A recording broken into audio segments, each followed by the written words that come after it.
Tez küsüp tez barışırsan, kıskanırsan alışırsan, hara gitsen orada ömrüm, ele bizden danışırsan, bu sevgi dastana dönsün, tek benimle üzü gözün.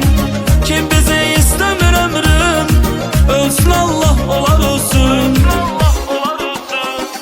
Gel yakla tutum elinden, ürəyim çıxdı yerindən. Necə mən ayrılıb necə, səni kimi şirin birindən. Gel yakla tutum elindən, ürəyim çıxdı yerindən. Necə mən ayrılıb necə, səni kimi şirin birindən.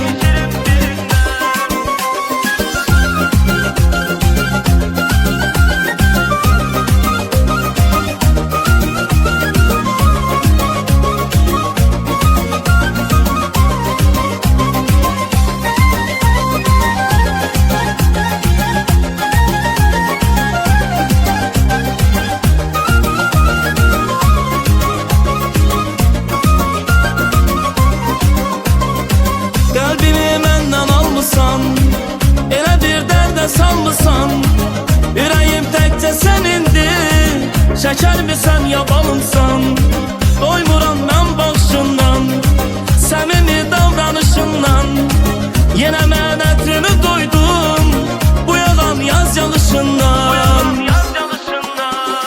Gəl yaxla tutum əlindən, ürəyim çıxdı yerindən.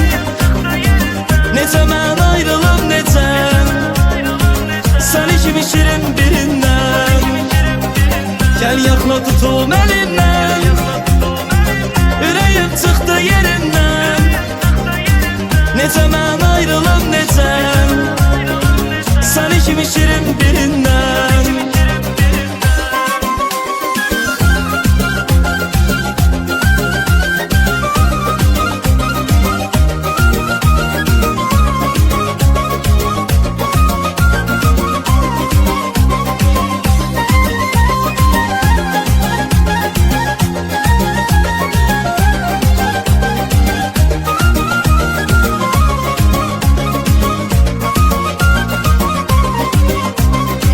Gel yakla tutum elinden, ürəyim çıxdı yerindən.